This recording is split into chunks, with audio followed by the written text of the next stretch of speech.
Vous êtes en compagnie de Radio Taïwan International.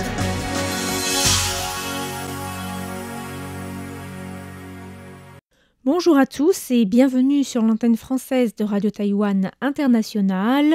Ici Lisa Dufaux pour vous présenter le programme de ce samedi 11 janvier.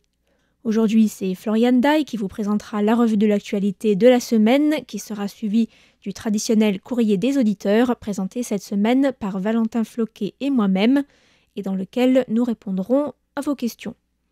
Vous pourrez également retrouver un nouvel épisode de La Ville en pratique présenté par Clément Tricot qui revient sur les différents scandales de corruption qui ont éclaté en 2024 et qui concernent des élus locaux à Taïwan. Je vous souhaite à tous une excellente écoute et je vous laisse sans plus tarder en compagnie de Florian Dai pour la revue de l'actualité de la semaine, dont voici les principaux titres. Un navire battant pavillon camerounais soupçonné d'avoir endommagé un câble sous-marin au nord de Taïwan. L'opposition bloque le réexamen de l'amendement de la loi sur la procédure de la Cour constitutionnelle. Les exportations de ports taïwanais vers Singapour reprennent après une pause de 15 ans. Enquête sur les chefs de quartier taïwanais naturalisés chinois. Un navire battant pavillon camerounais soupçonné d'avoir endommagé un câble sous-marin au nord de Taïwan. Un câble sous-marin passant au large de la côte nord de Taïwan, au nord-est de Yelio, et faisant partie du Trans-Pacific Express Cable System, a été endommagé dans la matinée du 3 janvier dernier. Le cargo Shunsing 39, battant pavillon camerounais et de passage dans la zone en question au moment de l'incident, est suspecté d'être responsable de l'incident. D'après les enquêteurs taïwanais, le bateau appartient à la société hongkongaise Jieyang Trading Limited, dont le propriétaire, Guo Wenjie, est un ressortissant chinois. N'ayant pas pu interroger le capitaine dans les eaux internationales, les enquêteurs ont sollicité le soutien des gardes-côtes sud-coréens, le navire se dirigeant dans la direction de Busan. Le secrétaire général adjoint de l'Institut de sécurité nationale de Taïwan, Ho Chung-hoi, a indiqué qu'il pourrait s'agir d'un cas de stratégie de zone grise menée par Pékin. L'opposition bloque le réexamen de l'amendement de la loi sur la procédure de la Cour constitutionnelle. À la suite du vote des amendements de la loi sur la procédure de la Cour constitutionnelle le 20 décembre dernier, le gouvernement a demandé au Parlement de procéder à un réexamen du projet d'amendement. Aujourd'hui, l'opposition, constituée du parti KMT et du TPP, majoritaire au Parlement, a maintenu le vote du 20 décembre. Conformément à la Constitution, lorsqu'un projet de loi est approuvé lors d'un second vote par la moitié des députés, soit 57 sur 113, le Premier ministre doit l'accepter. Selon la loi sur la procédure de la Cour constitutionnelle nouvellement votée, le nombre de grands juges participant aux délibérations ne doit pas être inférieur à 10, soit 2/3 du nombre de grands juges constituants. En cas d'interprétation sur la constitutionnalité d'un dossier, au moins 9 juges doivent être favorables au verdict, le quorum d'approbation étant jusque-là fixé à la moitié des juges en poste. À l'issue de ce nouveau vote, le parti au pouvoir, le Parti démocrate progressiste, a annoncé qu'il procédera dans les plus brefs délais à une demande d'injonction temporaire et une interprétation de la Constitution de ces amendements. Le président Lai Ching-te exprime ses condoléances suite au séisme au Tibet. Suite au fort tremblement de terre qui a frappé le comté de Dingzhou au Tibet mardi matin, faisant au moins 126 morts, le président Lai Ching-te a présenté ses sincères condoléances aux familles des victimes, espérant que les secours arrivent le plus rapidement possible dans les zones sinistrées. Ce séisme était d'une magnitude de 6,8 sur l'échelle de Richter selon le Centre des réseaux sismiques chinois et de 7,1 selon le Centre sismique US Geological Survey. La Commission ministérielle des Affaires continentales, ou MAC, a également publié un communiqué pour exprimer ses condoléances et a indiqué que celles-ci avaient également été transmises via les canaux de communication interdétroits. La Fondation pour les échanges entre les deux rives, ou SEF, a quant à elle précisé que si des Taïwanais se trouvaient dans les zones sinistrées, ils pouvaient la contacter pour obtenir une aide. Les exportations de ports taïwanais vers Singapour reprennent après une pause de 15 ans. Le premier conteneur de porc réfrigéré taïwanais exporté à Singapour a été envoyé mercredi, après que Singapour a annoncé en novembre dernier la reprise des importations, mettant fin à une pause de 15 ans. Il s'agit d'une cargaison de 32,6 tonnes de porc réfrigéré qui a été expédiée depuis le comté de Pingdong, dans le sud de Taïwan, par l'entreprise taïwanaise Chai Shan Food, à l'entreprise singapourienne Ojiji Food. Une cérémonie a été organisée mercredi à Pingdong pour marquer la reprise des exportations de porc vers Singapour, en présence du ministre de l'Agriculture taïwanais, Chen Zhongji. Le ministre a rappelé que Taïwan était, avant la déclaration de l'épizootie de peste porcine africaine il y a une quinzaine d'années et avant la mise en place de restrictions sanitaires, un grand exportateur de porc vers l'étranger. Taïwan exporte essentiellement des produits transformés et du porc congelé vers Singapour. Le ministre a aussi indiqué que Taïwan avait demandé en août dernier à être reconnu comme pays exempt de fièvre porcine par l'Organisation mondiale de la santé animale, un statut que Taïwan pourrait obtenir dès mai prochain si le pays remplit tous les critères demandés. Le ministre espère que Taïwan pourra, dans le futur, reprendre également ses exportations de porc vers le Japon. Enquête sur les chefs de quartier taïwanais naturalisés chinois. Une série de vidéos réalisées par les youtubeurs Bajong et Minan Lang et accusant la Chine de mener des campagnes pro-unification a récemment attiré l'attention à Taïwan. Selon les deux youtubeurs, la campagne en question ciblerait les jeunes Taïwanais en les incitant à acquérir la nationalité chinoise et en promettant des contreparties financières. Ce sont ainsi quelques 200 000 Taïwanais qui auraient déjà obtenu une carte d'identité chinoise et pas moins de 180 000 autres qui seraient en cours de procédure. Suite à ces affirmations, le ministère de l'Intérieur taïwanais a ouvert une enquête sur ce dossier et a récemment déclaré avoir identifié 5 chefs de quartier taïwanais qui auraient obtenu la nationalité chinoise. Le ministère a demandé aux collectivités locales concernées de faire valoir la loi taïwanaise sur la nationalité, qui interdit la double nationalité à tout fonctionnaire et à tout élu en leur accordant un délai d'1 année pour renoncer à leur autre nationalité. Toutefois, les autorités taïwanaises ont reconnu que l'enquête sur la double nationalité des fonctionnaires et des élus était particulièrement difficile à mener, s'agissant de la nationalité chinoise, car Pékin s'efforce d'augmenter le nombre de Taïwanais naturalisés chinois pour faire croire à la communauté internationale que la réunification interdétroit serait un objectif politique largement soutenu par les Taïwanais. La maison d'édition Locus Publishing annonce le départ forcé de René Viennet à la suite d'accusations de harcèlement sexuel. La maison d'édition Locus Publishing de Taïwan a annoncé jeudi qu'à la suite d'une réunion de son comité d'administration le 6 janvier, René Viennet ne fait plus partie de son comité d'administration. Ce départ intervient quelques semaines après qu'une Taïwanaise s'est rendue à la police pour signaler avoir été victime de harcèlement sexuel par René Viennet. La Taïwanaise, qui a partagé ses expériences sur les réseaux sociaux, a par la suite publié des témoignages d'une douzaine d'autres femmes ayant eu des expériences similaires avec René Viennet.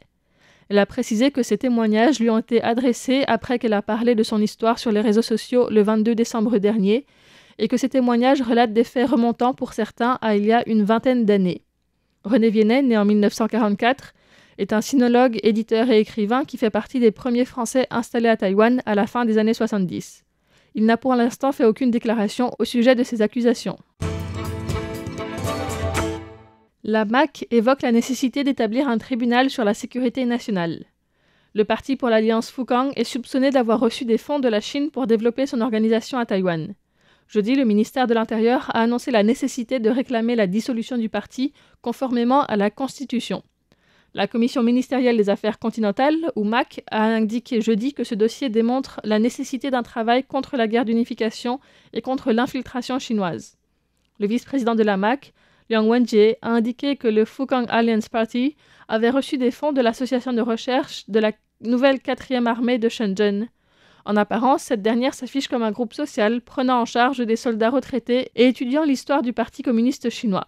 N'étant pas défini comme un organisme du PCC, du gouvernement ou de l'armée, le fait de recevoir des financements de cette structure ou de lui fournir des informations pourrait ne pas être défini comme des activités d'espionnage pour la Chine par les juges. Liang Wenjie a souligné que les activités de renseignement ou d'espionnage étaient toujours menées de manière dissimulée, ajoutant que les unités de sécurité nationale travaillaient dur pour enquêter sur ces affaires. Il souhaite que la loi suive également l'évolution de son époque et traite les affaires de sécurité nationale comme des cas spéciaux, évoquant l'exemple de la création d'un tribunal de sécurité nationale. Liang Wenjie a précisé qu'il existe actuellement des réglementations qui permettent la création de tribunaux spécialisés pour juger les affaires impliquant des cas de violation de la loi sur la sécurité nationale, même si l'organisme compétent pour créer de tels tribunaux reste le yuan judiciaire. Agression sexuelle sur mineurs, enquête et recommandations au gouvernement par la Commission des droits humains. La Commission nationale des droits humains a présenté mercredi son rapport sur les agressions sexuelles faites aux enfants dans les écoles et dans les structures de placement, en présence de plusieurs membres de la Commission, mais aussi de responsables du yuan de contrôle, du gouvernement, du ministère de l'Éducation et du yuan judiciaire. Selon la vice-présidente de la commission, Wang Yaoling, des entretiens avec les victimes ou leurs proches pour 74 cas ont été menés, mettant en lumière un problème structurel et permettant de rédiger 9 recommandations pour le gouvernement. Il s'agit de la première étude systématique depuis la création de la Commission des droits humains en 2020. Selon les statistiques, il y a 8 000 à 10 000 victimes d'agressions sexuelles signalées par an sur les 10 dernières années, dont la moitié sont des mineurs. En 2023, 5 155 victimes avaient moins de 18 ans. Les agressions avant 18 ans concernent dans la plupart des cas des mineurs de 6 à 12 ans, les agresseurs étant dans 95% des cas des hommes, le plus souvent en position d'autorité, coach sportif, professeur, animateur. Lorsque les agresseurs sont d'autres enfants, ils agissent souvent à plusieurs et l'agression sexuelle a alors lieu généralement dans un contexte de harcèlement. La Commission a annoncé coopérer avec les agences gouvernementales et les organisations de la société civile pour formuler des lois et des règlements et établir un environnement sûr et approprié afin de réduire, voire d'éliminer, les facteurs susceptibles de donner lieu à des agressions sexuelles contre les enfants et les adolescents. Notons que cette étude couvre uniquement les cas signalés et ne prend pas en compte les violences intrafamiliales, alors que ces dernières représentent environ la moitié des violences sexuelles sur mineurs. Taïwan étend la durée de séjour maximale des nomades numériques étrangers. Le gouvernement taïwanais, qui veut attirer davantage de nomades numériques étrangers et les inciter à s'installer à Taïwan, a prolongé leur durée de séjour maximale, qui est passée le 1er janvier 2025 de 3 à 6 mois. Les candidats doivent répondre à au moins l'une des conditions suivantes. 1. Avoir obtenu par le passé un visa de nomade numérique dans un autre pays. 2. Avoir 30 ans ou plus et avoir dégagé un revenu annuel de 40 000 $ américains ou plus durant l'une des 2 dernières années.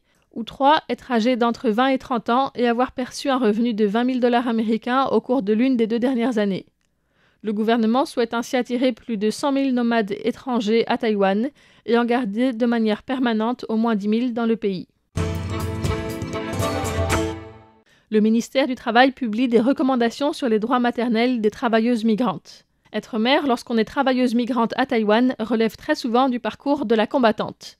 Afin d'aider les intéressés, les employeurs et les agences intermédiaires à comprendre les droits des travailleuses migrantes pendant la grossesse, l'accouchement et après la naissance, le ministère du Travail vient de publier des recommandations. Celles-ci présentent de manière accessible les réglementations pertinentes et comportent des conseils et des contacts pour obtenir de l'assistance le cas échéant. Ces recommandations ont été co-rédigées avec le ministère de la Santé, le ministère de l'Éducation, le Bureau de l'immigration du ministère de l'Intérieur, ainsi que les employeurs, les agences et des associations de travailleurs migrants. Ce document existe non seulement en mandarin et en anglais, mais aussi en thaï, vietnamien et indonésien. Il est notamment disponible sur le site internet du ministère du Travail. En plus des informations sur les droits du travail et le congé maternité, on y trouve aussi des informations sur la santé pendant la grossesse et après l'accouchement. Ces recommandations rappellent également aux employeurs l'importance de mettre à disposition des possibilités pour la garde des enfants et des horaires de travail flexibles. Par ailleurs, les municipalités de Taoyuan, Kaohsiung et le comté de Changhua ont aussi mis en place des centres de consultation pour les travailleuses migrantes et leurs enfants, afin de leur fournir des conseils quant à l'accouchement, les problématiques liées à l'emploi et la garde des enfants. Un nouveau dossier d'intoxication alimentaire dans un restaurant touche 53 personnes à Taipei. 53 personnes présentant des symptômes d'intoxication alimentaire, vomissements et diarrhée, se sont rendues à l'hôpital après avoir mangé dans un restaurant de Taipei. L'établissement en question est le buffet à volonté In Paradise, dans le centre commercial Breeze, situé dans l'arrondissement de Xinyi, dans la capitale taïwanaise. Le bureau de la santé de la ville de Taipei a indiqué que les patients avaient tous mangé dans le restaurant en question le 5 et le 6 janvier. Les autorités sanitaires ont entamé une inspection de grande envergure dans les restaurants affiliés à la Feast Together Corporation, permettant d'identifier de nombreuses infractions à la réglementation dans les restaurants Sunrise Xinyi, Eat Together Q Square et Eat Together Xinyi. La ville de Taipei a ordonné la fermeture du restaurant In Paradise le 7 janvier après une première visite. Or, ce dernier ayant continué de servir des clients le 7 janvier au soir, une sanction de 3 millions de dollars taïwanais, soit 88 500 €, a déjà été infligée.